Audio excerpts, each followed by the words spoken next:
تو اب شعور ہدایت کا کوئی ایسا مطالبہ نہیں رہا جس کو نبوت محمدی صلی اللہ علیہ وسلم پورا نہ کر سکتی ہو، جس کو آپ صلی اللہ علیہ وسلم کا متن نبوت تکمیل کو نہ پہنچا سکتا ہو۔ اسی طرح اعمال ہدایت میں کسی نئے عمل کی گنجائش خود ارادہ بندگی میں نہیں پائی جاتی، خود جذبہ عبودیت میں نہیں پایا جاتا۔ تو گویا اس طرح کا احاطہ کر لینے والی جو فائنلٹی ہے وہ صرف تصور نہیں ہے، پروون ہے کہ ہدایت کے لیے کوئی ایسی ضرورت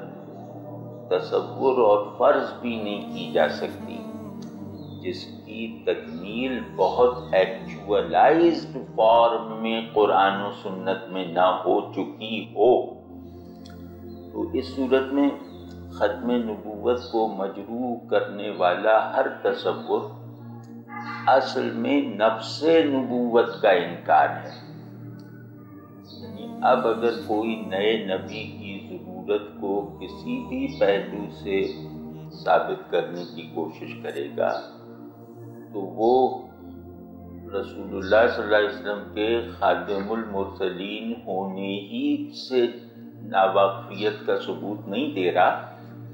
بلکہ یہ بھی بتا رہا ہے کہ میں سبسٹنس آف پروفٹ ہوڈ ہی کو نہیں جانتا، میں اللہ تبارک و تعالیٰ کے نظام ہدایت کے جو تشکیلی مراحل اور جو تکمیلی نقطہ ہے اسی سے کوئی واقفیت نہیں رکھتا۔ تو یہ ایک سیریس لیکنگ ہے، اور یہ مذہبی ذہن میں یونیورسل سکیل پر نہیں پیدا ہو سکتی۔ یہ صرف مسلمانوں کا مسلمہ نہیں ہے۔ ختم نبوت کا زور آپ دیکھیے کہ اس کے بعد سے نبوت کا باب گویا ہر مذہب ہر دین میں ہمیشہ کے لیے ختم ہو گیا ہے۔ تو گویا یہ ختم نبوت کوئی لوکل دعویٰ نہیں ہے، کسی ایک روایت میں پیدا ہونے والا تصور نہیں ہے، بلکہ یہ لگتا ہے ایک تقدیری فیصلہ ہے جو تمام مذہبی غلط صحیح تمام مذہبی اور دینی روایتوں میں گویا جاری ہو گیا ہے، گویا نافذ ہو چکا ہے۔ دوسرے یہ کہ اس میں ایک اور غلط فہمی ہے اس طرح کے اشکالات کے پیچھے، وہ یہ ہے کہ ختم نبوت گویا آغاز نبوت سے ختم نبوت تک کا جو عمل ہے یا جو حرکت ہدایت ہے، وہ یہ لوگ سمجھتے ہیں کہ کسی زنجیر یا لکیر کی طرح ہے، وہ بہت زیادہ ٹیمپورلائز کر رکھا ہے، ایک کے بعد دو، دو کے بعد تین، اور 10 پہ ہم نے کہہ دیا کہ بس ختم۔ تو اگر آپ سفر نبوت کے تسلسل کو زنجیر یا لکیر کی طرح سمجھیں گے تو وہاں ختم نبوت کا شعور پیدا کرنا مشکل ہو جائے گا،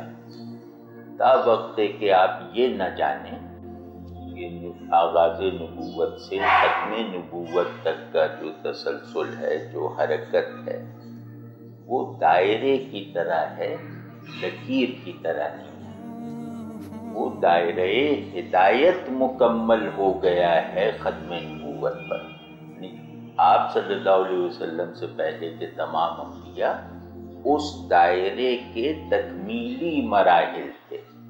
ان سب کا جو سبسٹنس تھا وہ ایک تھا، جس طرح دائرے کا پہلا نقطہ اور آخری نقطہ جو ہے وہ ایک ہوتا ہے۔ تو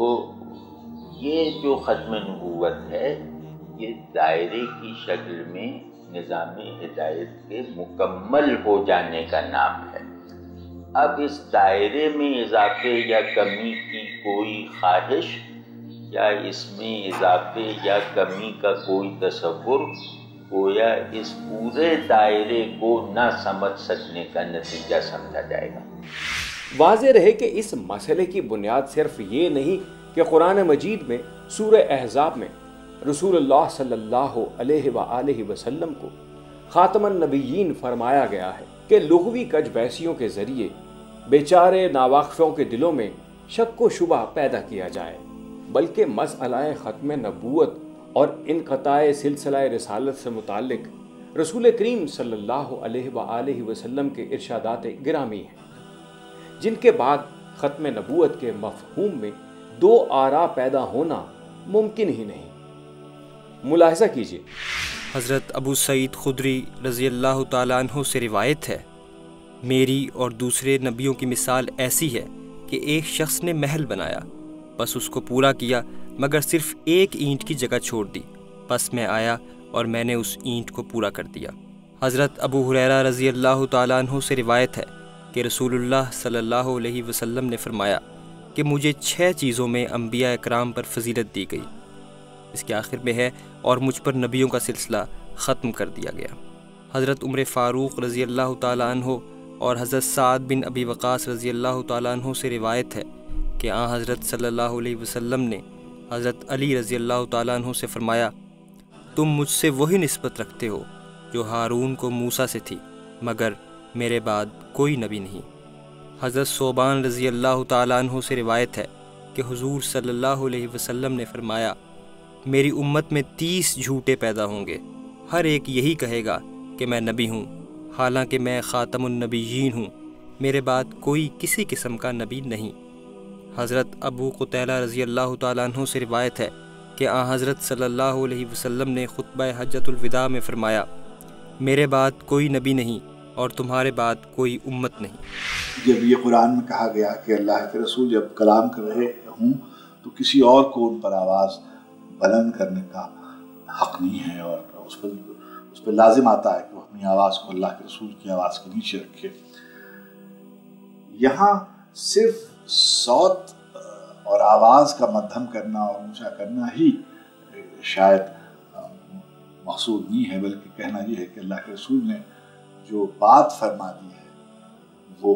قیامت تک کے لیے حجت ہے، اور ہمارے سب سے بڑی دلیل اور سب سے بڑی برہان ہے۔ انہوں نے یہ فرمایا ہے کہ وہ آخری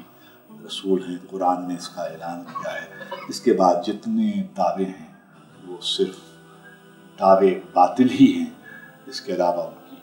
کوئی حقیقت نہیں ہے۔ قرآن و حدیث سے یہ بھی واضح ہوتا ہے کہ خاتمیت حضرت صلی اللہ علیہ وآلہ وسلم کے لیے اعلیٰ ترین شرف اور عظیم الشان اعزاز ہے، اور حضرت صلی اللہ علیہ وآلہ وسلم کے بعد کسی شخص کا نبی بن کر آنا آپ صلی اللہ علیہ وآلہ وسلم کی سخت توہین ہے۔ اس کے علاوہ اگر حضرت صلی اللہ علیہ وآلہ وسلم کے بعد کسی نبی کی آمد فرض کی جائے تو ظاہر ہے کہ اس پر ایمان لانا لازم ہوگا اور اس کا انکار کفر ہوگا، ورنہ نبوت کے کیا معنی ہے؟ اور یہ حضرت صلی اللہ علیہ وآلہ وسلم کی ایک دوسرے انداز میں توہین و تنقیص ہوگی کہ ایک شخص آپ صلی اللہ علیہ وآلہ وسلم پر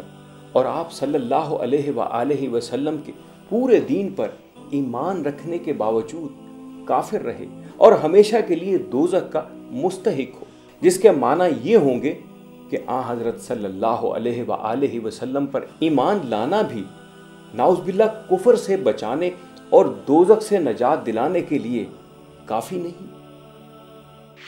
احمدیت پر ایک اور زاویے سے بھی غور کیا جا سکتا ہے۔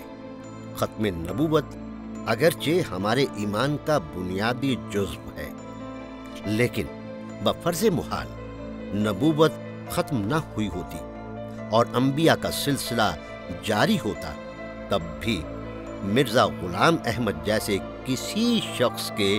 نبی ہونے کا کوئی امکان نہیں تھا۔ اس سلسلے میں 4 بنیادی اصول پیش خدمت ہیں۔ پہلا اصول، ہر سچے نبی کے لیے ضروری ہے کہ وہ اپنے سے پہلے سب انبیاء کا احترام کرے اور دوسرے لوگوں کو بھی ان کے ادب و احترام کی تعلیم دے، کیونکہ ہر پیغمبر اللہ کا نائب اور اس کا نمائندہ ہوتا ہے۔ کسی پیغمبر کی اہانت اور ہتک کرنا کسی ادنا درجے کے مومن کا بھی کام نہیں ہو سکتا، لیکن مرزا صاحب کو ہم دیکھتے ہیں کہ انہوں نے اللہ کے سچے اور جلیل القدر نبی سیدنا عیسیٰ علیہ السلام کی شان میں بڑی گستاخیاں کی۔ مسیح کا چال چلن کیا تھا؟ ایک کھاؤ پیو، نہ زاہد نہ عابد، نہ حق کا پرستار، متکبر، خود بین، خدائی کا دعویٰ کرنے والا۔ مسیح کی راست بازی اپنے زمانے کے دوسرے راست بازوں سے بڑھ کر ثابت نہیں ہوتی، بلکہ یحییٰ نبی کو اس پر ایک فضیلت ہے کیونکہ وہ شراب نہیں پیتا تھا، اور کبھی نہیں سنا گیا کہ کسی فاحشہ عورت نے آ کر اپنی کمائی کے مال سے اس کے سر پر عطر ملا تھا، یا ہاتھوں اور سر کے بالوں سے اس کے جسم کو چھوا تھا، یا کوئی بے تعلق جوان عورت اس کی خدمت کرتی تھی۔ اس وجہ سے خدا نے قرآن میں یحییٰ کا نام حصور رکھا، مگر مسیح کا یہ نام نہ رکھا، کیونکہ ایسے قصے اس نام کے رکھنے سے مانے تھے۔ اس عبارت میں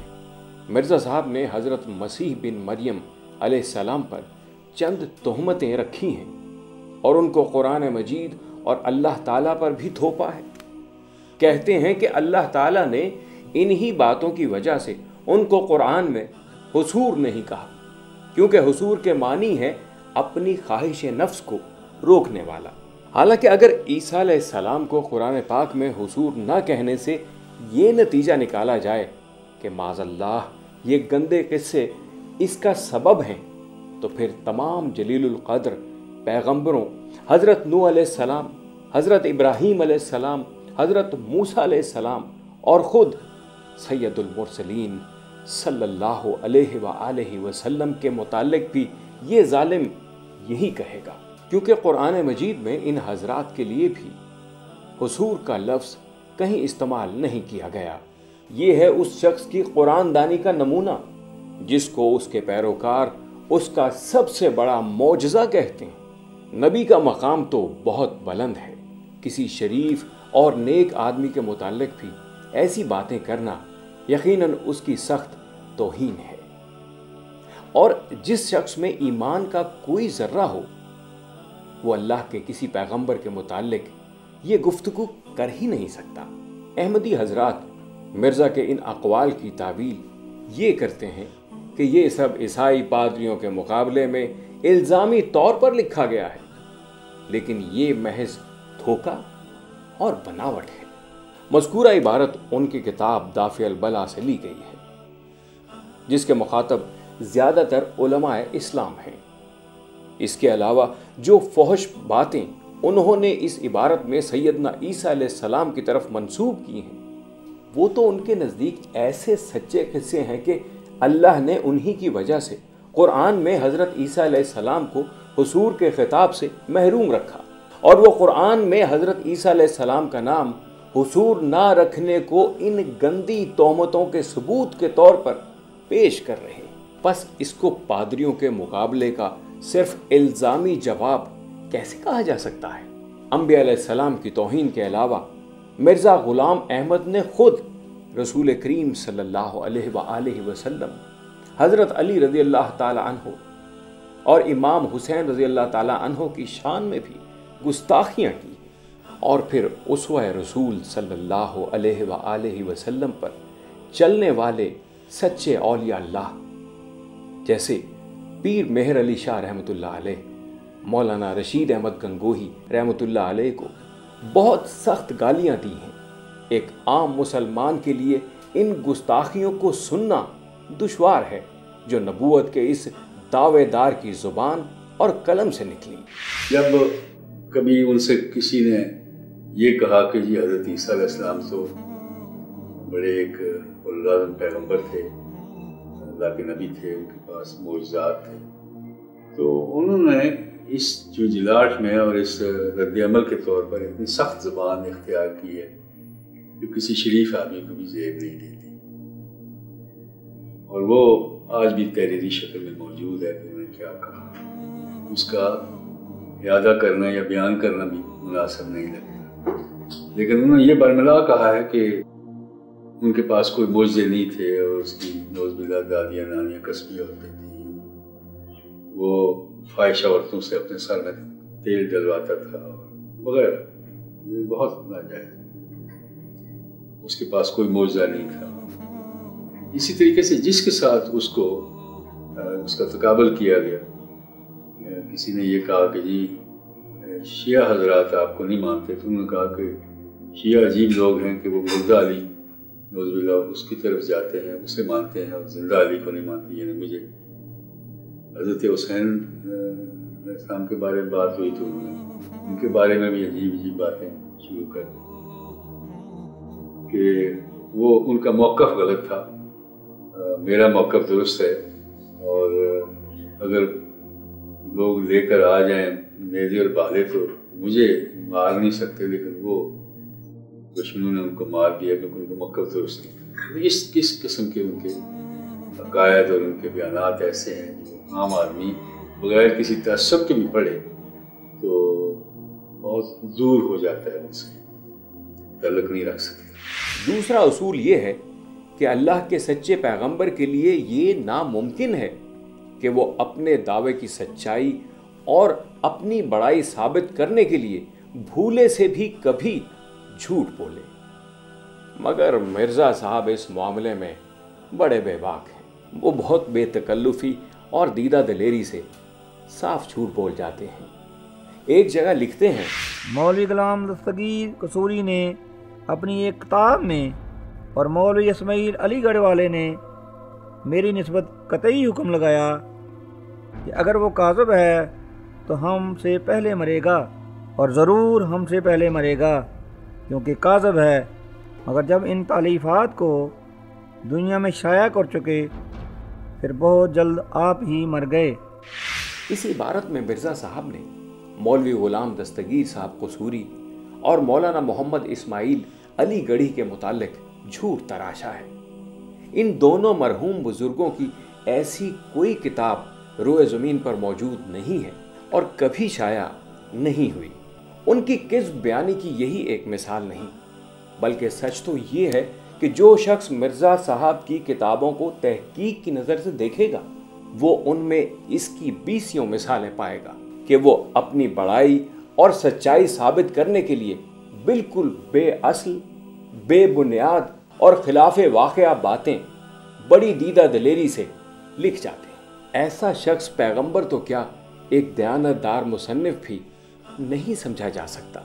ایک جگہ لکھتے ہیں، ضرور تھا کہ قرآن شریف اور حدیث شریف کی وہ پیش گوئیاں پوری ہوتیں جن میں لکھا تھا کہ مسیح موعود جب ظاہر ہوگا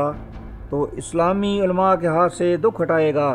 وہ اس کو کافر قرار دیں گے اور اس کے قتل کے فتوے دیے جائیں گے